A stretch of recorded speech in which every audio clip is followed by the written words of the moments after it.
Esenlikler yurttaşlar. Hoş geldin Farahat. Buyur. Salamu alaikum hormatly dinleyijiler. Salam Muhammed bu merdana. Bu merdalaňyz. Ya bu. Salam vatandaşlar, yurttaşlar. Ýüňize saglyk. Hmm. Farahat. Bu näme tema? Gürrüň eder. Bugün näme? Dünýäde näme bolup geçýär? Suriýede näme bolup geçýär?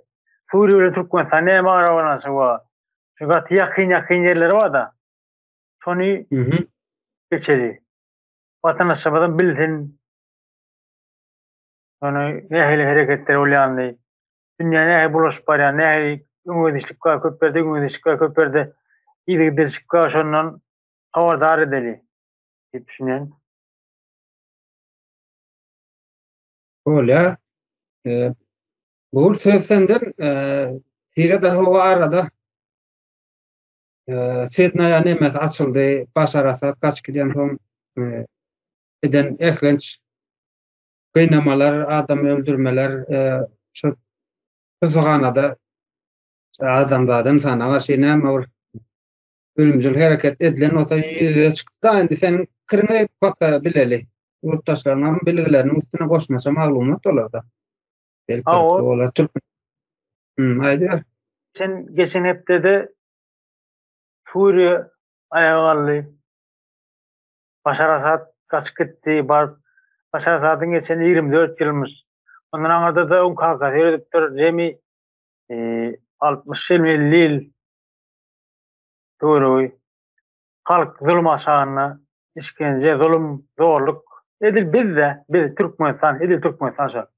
Biz onu o 2010 yılda iç savaş çıktı Suriye'de. Biz onu tükettik teröristler öyle diýär.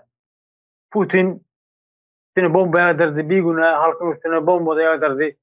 Biz onu Türkmenistan içine tükettik. Bizim ortadan havarda bizde. Teröristler şoktur diye. Asıl öyle değil ekin ol. Asıl bir güne oturan adalet, hukuk işleyen halkın üstüne bomba taşattır. Sesinizi çıkardınız, gürlüdünüz, geplediniz deyip bomba taşattılar. Suriye halkı şondan şoň sebäpden gaçyp Türkiýe sığynypdyr.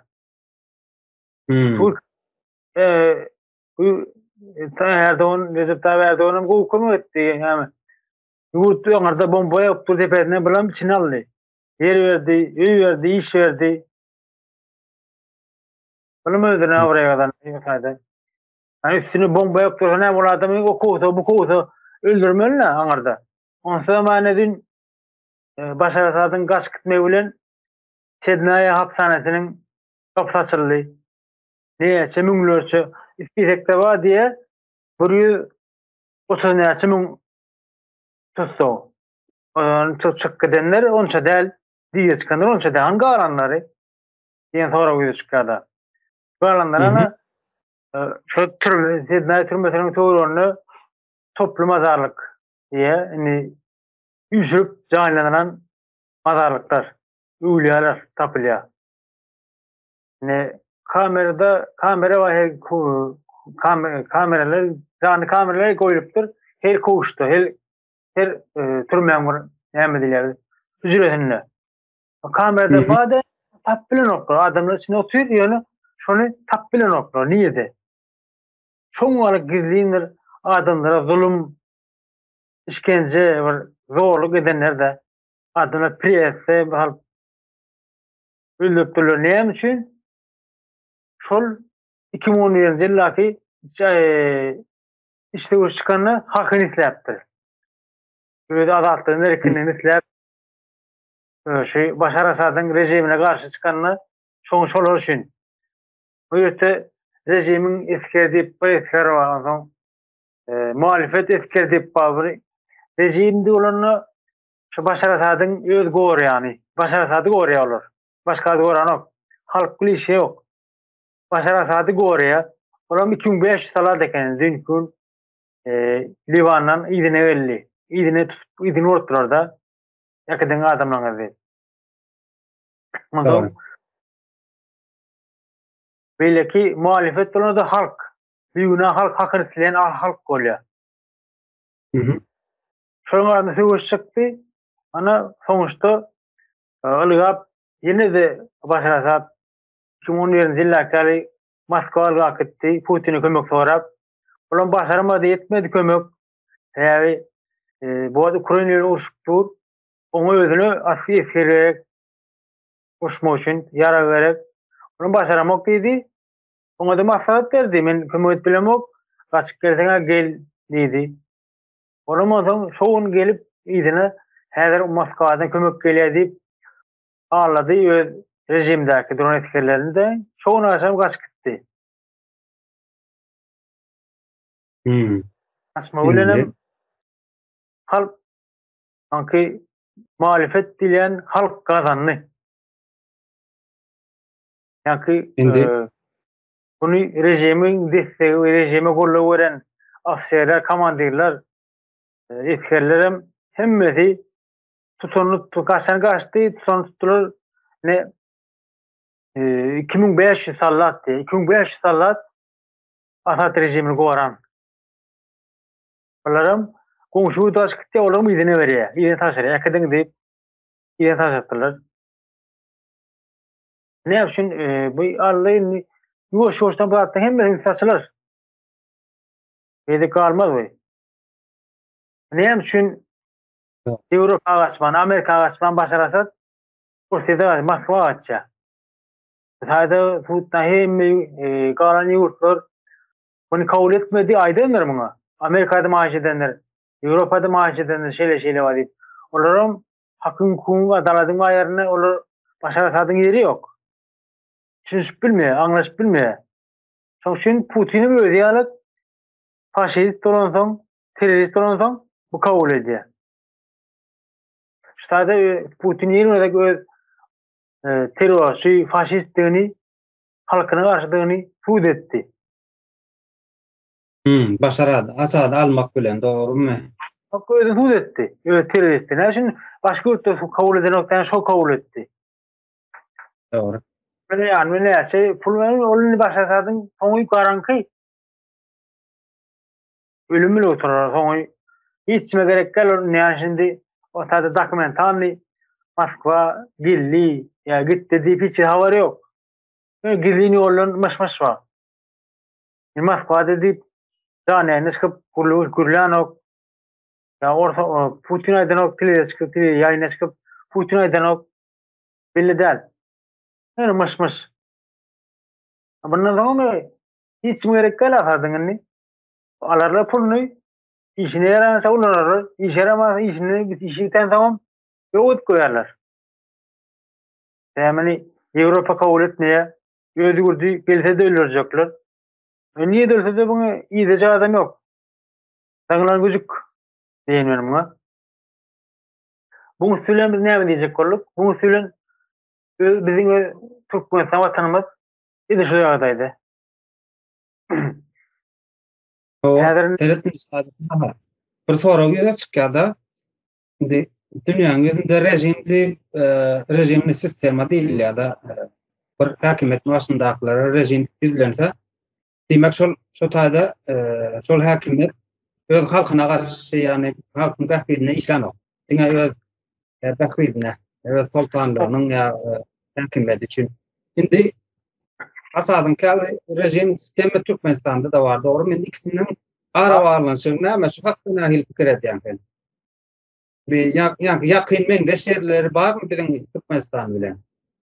hawa Ya türmeler bolýan, ya halkyna garşy bolmagy bolýan nähili düşünjäň aýdyp berdim.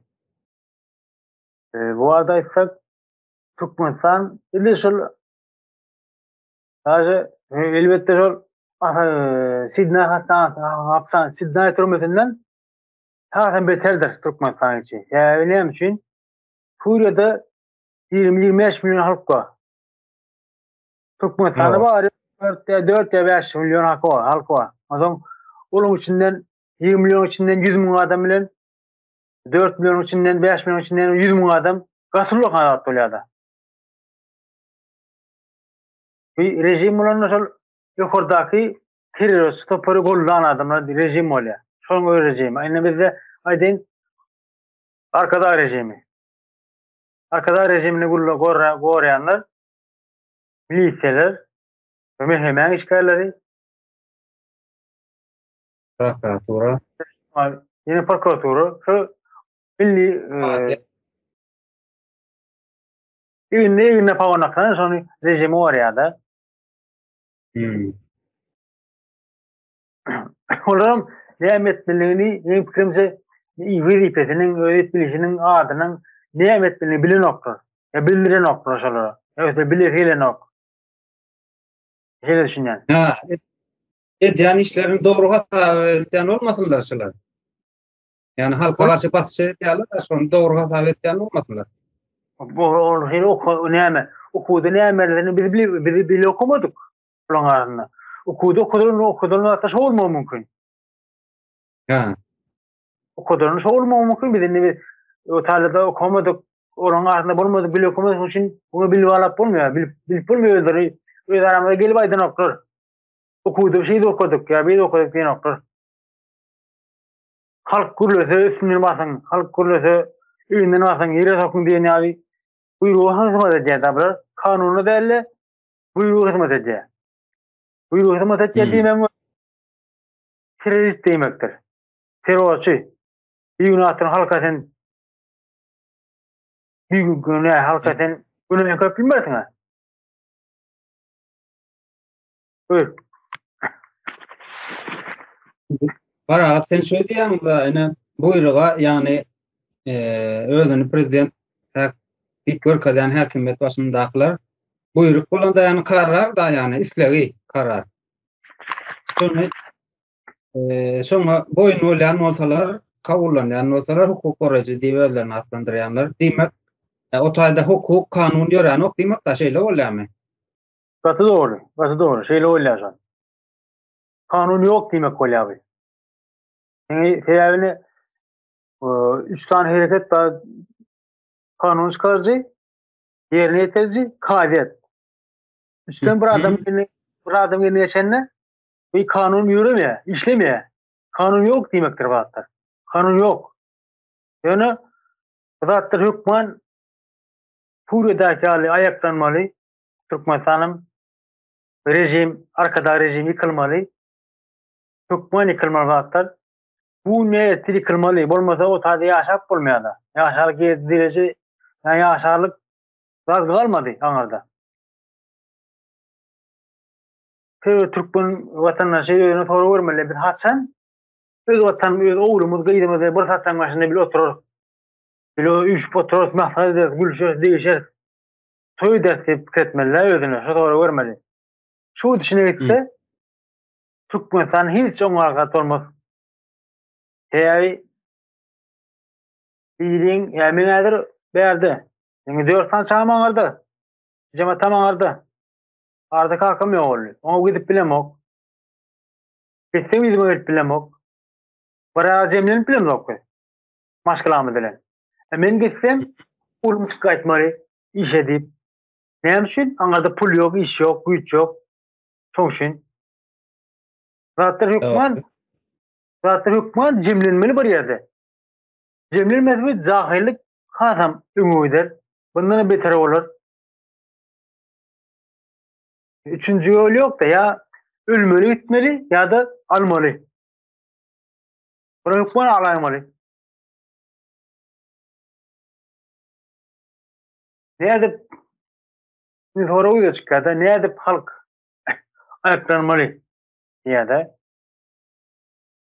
ona ehli onu ayaklanıp bir küçük vermeliler.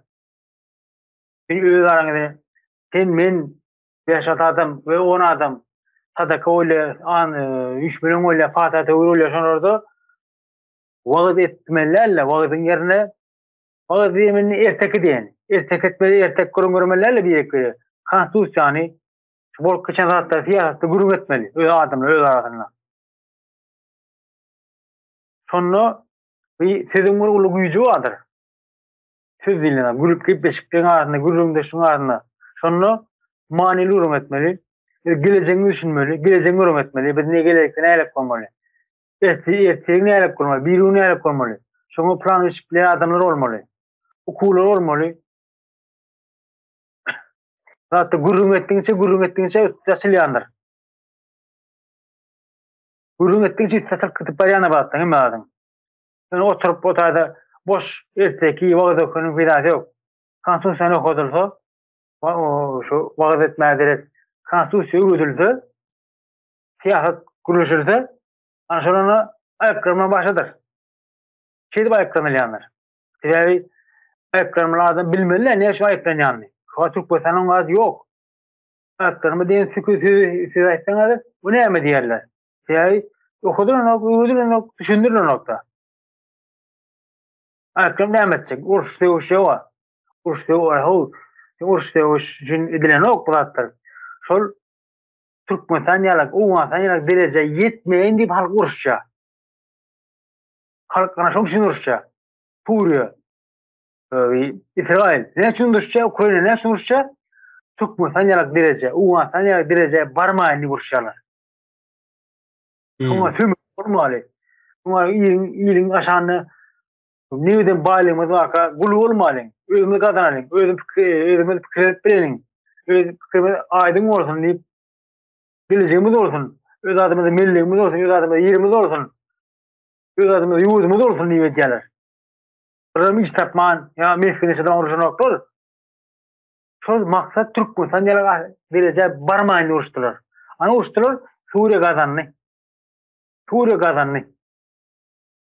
Näme üçin niha Türkler göpsemen nişwat inni belli oldu da näme üçin pura gaçyp gelenligi. Başlanýarlar. Endi serinde bir çölür sonra var da sen aýdýanda Türkmenistanyň halky ýurdun içindäki rejime garşy ayaklanmaly, ýani öz azatlygy üçin, erkinligi üçin, ýa-da kul bolmalylygy üçin. Bizim şu Türkmenistan içinde ýaşaýan halk, ýani şonuň hakkı barmy ayaklanmana? Näme üçin aneme etmeli? Ýurt halkyň kimi ýa näme kimi şu wagtky terror näme häkim başyndakylaryň kimi ýa halkyň kimi? Ýani halkyň ayaklanmana hakkı barmy, hukuky barmy diýjek bolýanda. Edil häzir Türkmen halkynyň ayaklanma dol hakkı bar. Dol hakkı bar. Öwürjek bolýanda ýok, dol hakkı bar halk. Näme üçin? Eliniň hukuky alındy. Hem hak hukuky eline alındy. Gördüm. Sen dinleyen yok. Yine dünkün öyle açık su dedi. Çerçöden levap zeynodan. Onlar çık bir ülke kartaşık ettirerler. Bitmeyecek gerek. Ekin ettirerler. Onun çıktasına bilye başlık. Onun çıktasına yerine diye şalek edersiniz. Şunların gideceğinizi şunu alırsınız diye. Şofa şalin duruşunu özünüz alyanız. Saklım kartaşık ekip eken çıkacağınızı şundan alırsınız diye. Bunların bulunduğundan bol ya. Ne evetin bu halkının düşmanlığını başlayın. Sonundan şali yetişti. Adalette olunur. Yeni ormalarla bunun. Yankı süzdüren arsının başlan öz orkı diye yerini. Bunun adam görüyorlar kamera gözler matları şayatları bilen. Bunu her yere bu aşikayet ettiler. Gittiler. Hekimin azabı yaşamalı o adam yaşamalı. Niye misin o adamlar? O bir yaşamındır. Kardalanlar. Kimde her ekin ekip bu da tehnika yönetmeni fulva tayin. Tanayım rozulukta vardır. Şaratlar senin prokuratura, milisiya, kinde adet dediklerimiz yok diye. Hiç dinlemedi diye. Ona o tarzı şöyle hükman ayağa kalmalı. Şöyle ayağa kalmalı. Halkın hakkı elinden alınmı hükman ayağa kalmağına. Borçludur. Hakkı var. Ayağa kalmağına. Halkı için goran o. Halk kime arkan diremeli? Arkan direp baryanına özüňi düşman. Özüňi zat diye, özüňden alýa. Buny adat diye, buňa durmuşda ýaşamak mümkin näme?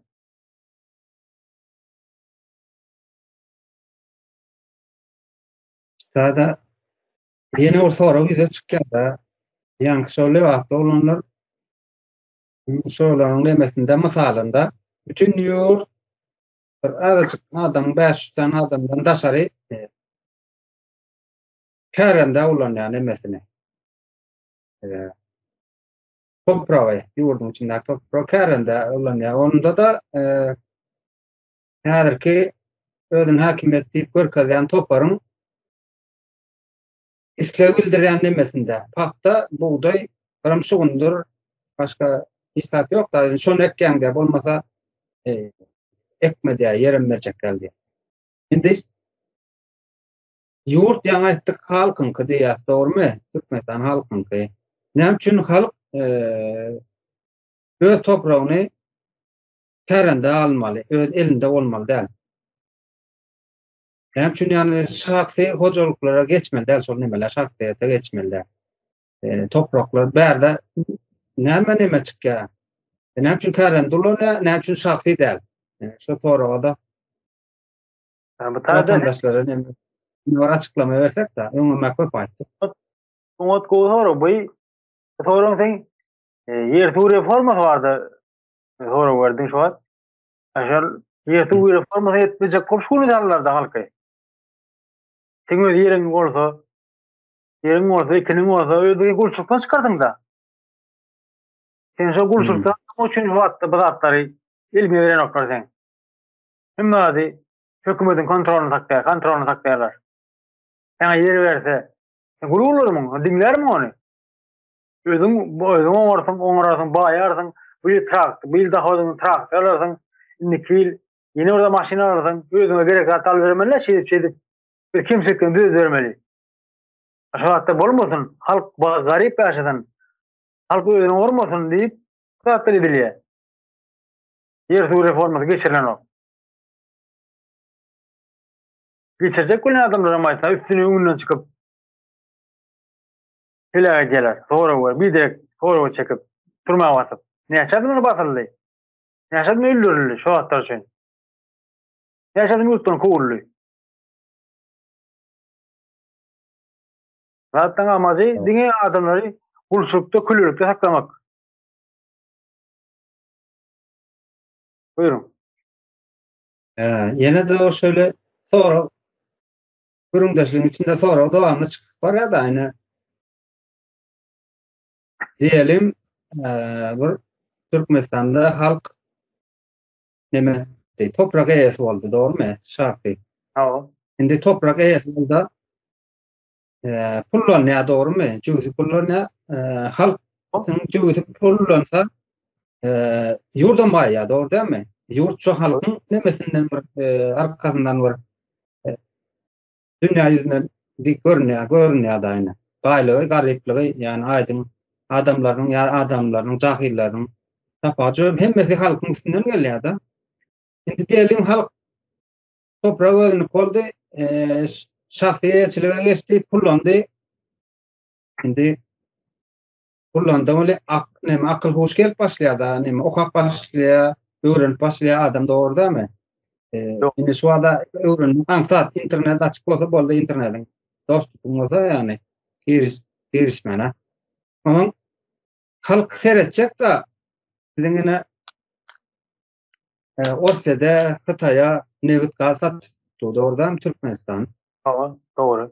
Onun halkın nemesi baýlygy yaratdı. Yani şu toprağa değişti. Şu toprakta yaşayan adamın hemmesine değişti. Ondan halk nemetecek da näme üçin hani bu elektriklerin pullary, hani bunun hasaby näme iş etdiň, hani milyardlar kup nemeçik ya gaz satylypdy, dogrymy? Müňläp ton neme gidipdi, nevit gidipdi. Awa kerosin çykypdy, önderilipdi, benzin önderilipdi, dizel ýanyjy önderilipdi, ýaglar önderilipdi. Ine hanymyň pullary, hanymyň statistikasyny diýip sorajak da, dogry dälmi? Halk. Doğru. Özüne gelýän. Meniň çağalarymyň, ýani ata-babamyň we men gelejegimde çağalarymyň nemesini baýlyklaryny, puluny, gelejegini niýe ýok edip durýan pullary diýip sorajak, dogry dälmi? Şol pulary Soru berip bilecek adamları şu adamı yok etmek için soru vermesin deyip sol şahsi esile geçen noktada. Bunu biliyor diliye. Halka karşı terör hareket koy. Halka karşı. Ya birleşikler onda. Doğru değil mi birleşik? Gelen o bilgisayarın. Ne için halka karşı? Bunu akıl fikri gelmek için, akıllanıp doğru fikir bilmek için İhadi ilki bilen karnın doymalı. Karnın bir adam beslenmeli. Karnın doymalı adam beslenmeli. Beslenmeli onu. Ne yemeli, ne olmalı? Karnı doyurmak var, beslenmek var. Ayrı atlar. Karnı her atta doyurup bilersin. Karnı her atta doyurup bilersin. Yani beslenmeli adam. Beslenenden son akıl verip başlayanlar. Sillerin işe başlayanlar. Beslenmedi adam işe bilmez. Önküde onun durur. Beslenmek demek bilyenler de otur adamları, köp ölme adamlar. Yürüyüşün ihtiyacı adını imeli. Yürüyüşün ihtiyacı adını imeli. Karın doymak kanatlanmalılar. Ve onu misleyemem. Şunu alıp ilk bilmeli.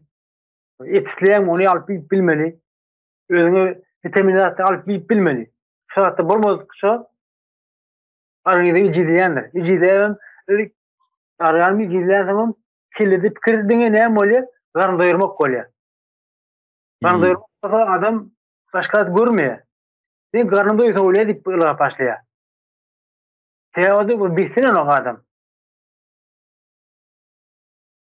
Benim ne Türk insanına kam Türk insanında şu farahat. Hem şu farahat yani ne mütkedi? Reallik ben beslenip başladım. Angarda yani karnımda yadı. Yerde beslenip başladım. Şu neticesini özüm bilen. Özümde. Şu tadaki hilyen fikirler şöyle kilen fikirler. Yani ütüye ol beslenmekten oluyor.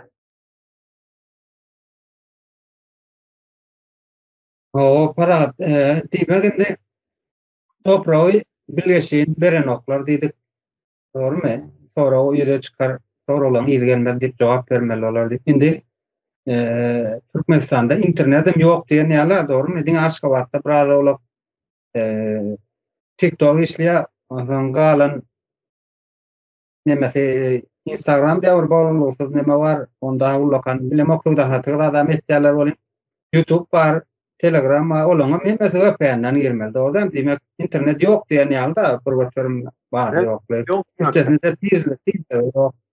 Şimdi onda şu malumatlar yine ikimizden şu an internet otesta neme sosyal medya olumda doğru gerçi başardığımızdan halkın gözünü aydınlatacak oluyor akıl fikir bilen neme hareket eder yani. Şimdi şu internetten demek şu anki hükümet başındakiler yani özün hükümeti görkezenler yürüyüşe yapyan olmalılar da doğru mu? Doğru. Bunu yürüterek yapıyorlar. Ne için yapıyorlar? Yurt dışında olup geçen harekette bol geçmesin. Bol geçen hatları işitmesin, bilmesin, duymasın. Dine sol Türkmenistan TV'de 5, 7 kanal, 6 kanal var mı? Hem de dine bir zat koydu. Çok için daşlı seriden daştarak da için. Özünün kimliğini, ne bilmediği için ederler bazıları. İnternet bilgidir. Alımdır internet. Yani hazır her yurttan gelip Suriye'nin Sednaya türmesinden havar alıyorlar. Rejisörler, havarçılar hem gidecek atak. TikTokçular maçtaydı. Ne acı bir düzen yok. Sataydı. Türkmenistan'dan yıkacak adam yok. Yani şimdi sonra uyda çıkarlardı. Gelsin de gitsin. Özbekistan'dan maçtaydı. Azerbaycan'dan bağ havarçı. Türkiye'den volumunu var. Sataydı. Benim için yok. Sebebi Türkmenistan göğsünde var onlarla. Öz havar çıkarsa ziyade dizilecek de aşağıdan. Seni ödüyorlar turmaya seret. Şu tane havarını çıkar diyecekler. Olursa havar soğuk barayan yurt Jurnalistlerin özüdünü yok onun için var ya. Türkmen diyecek de varsa, hey sen özündeki o kadar nefes et. Ya Abdüşşükür'ün meselet ya Taşyoz'daki ayarları turmadan meselet diyecek de. Şöyle hava tut. Ya dinlemişsin mi? Derek bir direkt yol çıkar gel oturma. Çıkacağını yapmaz ver diyecek de. İki adım yanında kalıp ay. Zaten Doğru. hep şöyle 3 saniye kuruluş buradan geçenle şeyle oluyor. Şeyle de halk doğru ayaktan hakkı vardır. Şimdi şöyle yeni bir soru vereyim ben Farhat. Şimdi arada şeyin başında Merdan Muhammed Türkmenistan toprağının aydınlarının biri yani Kemine Demirşem tanıya. Sol Türkmen topraklarına bol geçen ne diýýärdiň terör hareketleri, genotsid, korrupsiýa hemme bol geçen zatlary halkyň gözüne açmak üçin Türkmen halky öz açdaklaryny almak üçin, öz topraklaryny eýe çykmak üçin halkyň gözüni açmana başlady, dogrymy? Doğru. Onda da bärden Türkiýeden oğurlap alyp gitdiler. Indi taýda ýurdun içinde de ne halka görkezýärler, ne suud edip bilýärler, ne bir alyp gaçyp gelendirsem diýen oklar hiç ilim motiwler da sezin çykarman. Indi diýmek bir halky, bir ýurdun halkyny aýdyňlaryja akdyp biljek adamlaryň birini oğurlap alyp gitýän bolsalar bärde şöyle suwutnama çykýar. Diýmek, o halkyň aýdyňlanmagyny isleýän oklar, sora vermegini isleýän oklar şöyle mene şöyle düşünýärdi. Sen näle pikir edýäň? Yani halka Doğru. garşy işleýän bular. Halkyny halkyna garşy işleýärler. Häýär bu Merdan Muhammed alim bu. Alim bolan. Sözü olan. Türkmenistan'da şu an içinde yoktur.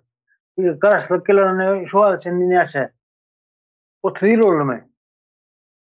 Yekece Türkmen sözünü sözün nişe alim var mı? Yoktur. Kur'an'ı bırakılın, Kur'an'ı sözümüzü tercüme edip verdi. Edip biliyor. Alim bu olan, alim. Sol halk gözünü açmadan, halkı öňe teklemedin, aydınlanmasın deyip edýärler. Aydınlanmadık halkı yönetmek ansat bolýar. Külükden çıkmak isleýän oklar. Külükden çıkarmak isleýän oklar halkany. Diňe külükde ömeli. Doğru. Aydın adamlar gerek gel. Aydın adamlar gerek olsa ilk başta ne? Apartman fa, o kardeşleri var. Ne yaşadan ol? Hanzar vakasında yok ettiler. Ana aydın halkın aydın adamları.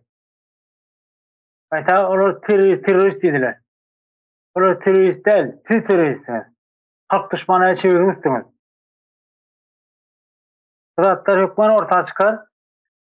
Rejime yıkılır. Bu ne şey misal.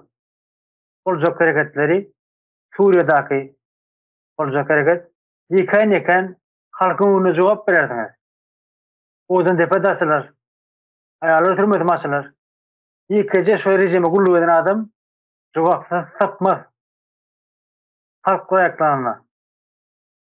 Yani bunu hükmen ayaklanmasa çok kötü aşağı derecede yok. Aşağı bulan o. Halkı kim dinleyen o? Halk kime göre? Halkın arkasında kim durmalı?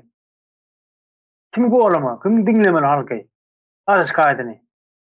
Hatta dur hüleyen mali, ali baran sesler orkaydı dur. İyi yok, iyi. Hemmesi bu dayanyanlar ortağa çıkı der, Avrupa çıkı der. Avrupa sizi kabul etmeye.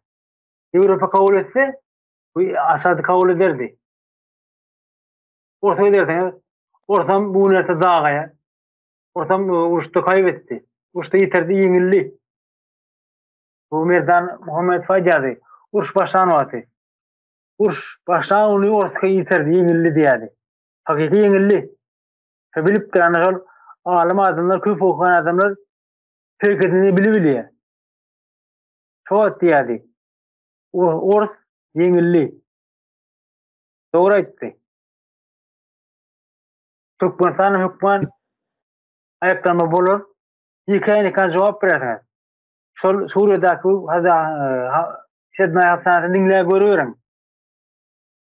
Şuradaky hemme sistemi. Türkmenistany da şu aynı kopyası. İki kopya. Başka hatta.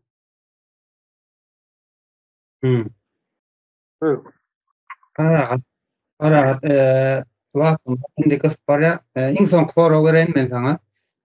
Ondan sonra vermeyin. Şöyle bir yağday var. Yine gel dağa var.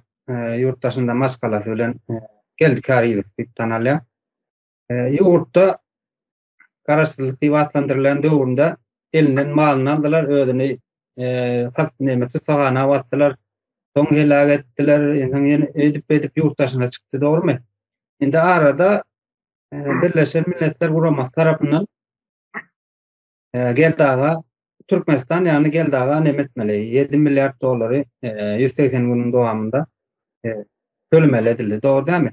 Indi şol Geldaga kim? Onuň maskalasy şöyle seredeli Türkmenistanyň watandaşy. Maskalasam şota. Indi şotanyň işi bolan, elinde işi bolan ýani şahsy işi bolan, dogry dämi? Hem ýaşaýjysy, hem watandaş, hem şahsy işi bolan elinden aldylar, şonu hukuk goraýjy guramalar demetdi. Birleşen oğun diýerler, Birleşen Milletler Guramasy şoň subut etdi-de Türkmenistanyňky häzir Türkmenistan häzir häkimetine tölemeli etdi, dogrymy? Indi şol gel daha ýene orada galýan kim? Halkdan biri, dogrymy? Şoň işi oňaýlandymy? Diýmek halkyň nemesi peýdasyna, dogrymy? Dogry. Indi şöyle bir nemeler var, özüne opozisiýa, ýa men häkimetlere gurbanlyğa da garşy diýip özüni tanyp beren adamlar var. Näme şol çawuşmy, çewişmi, çawuşmyka lakamma şöyle çavuş lakamma. Şol indi Geldagany garalama kampaniýasyna başladylar. O nisat edip bilmeýär, geldik harýyp näme edip bilen onuň onça pul onunky däl, atlara onunky däl diýip garalama kampaniýasyny başladylar da. Indi şol diýmek istada kim halka garşy, Geldaga halka garşymy ýa şonu garalayan adamlar näme garşymy? Indi şolar näme üçin şu diýerler, şu özüni opozisiýa dik görkezýän adamlar. O soru Ömer'den. Geldaga Türkmenistan vatandaşy. Allah rahmet eylesin. Atawadan atanyň almy, atýata hakiki atçynak, elmiňi atçynak adam. Atyň näden näme bolýany hem bilip otur. Näşe o işin ustady. Türkmenistan girýänler ýanardagym şuňa da takan. Moskvada kadar bir aşk şerenle yer alıp ana iň oňdan atdy yer alýa. Aşaram ýanardagym goýuldy, gerip doýly, baýdak doýly. Ol iş adamdy. Bunlar iş adamdy. Türkmenistana gerek gal. Häkay eden tema. Bunlar aýdyň adamlar. Özüniň oraya adamlar, baý adamlar gerek gal Türkmenistana. Şoň üçin muňa götürüp türmäge atdylar. Bir güne orada. Günler orada. Neşin çıkardılar? Bir güne oradan çıktı şol adam. Günler orada çıkarmadılar.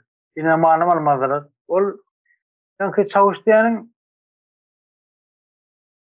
bir tabi karalama o şey dilýär. Buyruk koşarmada diýär, ona buyruk gelýär. Bir hal hökümetiň adamdy. Türkmenistan terör hökümetiň adam tabi. Şo terör hökümet näme üçin aýakda dursa, bular şoňa görä ýaşaýar. Şoň üçin şo ýurdu üçin çykaýdan ýöte oňarlyp taýlanyp mana Mirzam Muhammed hem ýaly açykda geçen günlemizde. Kim ben öyle işgari, kim ben işlerken hem adi, kim ben üstülen edýäneken bular bu koşuşlýar. Bular protokol öyle. Haparana akamaly. Haparana garalamaly. Haparana garalýarlar. Harmada üstüne hapa dökmeli. Hapa dökkeler şoň diýene diýerler.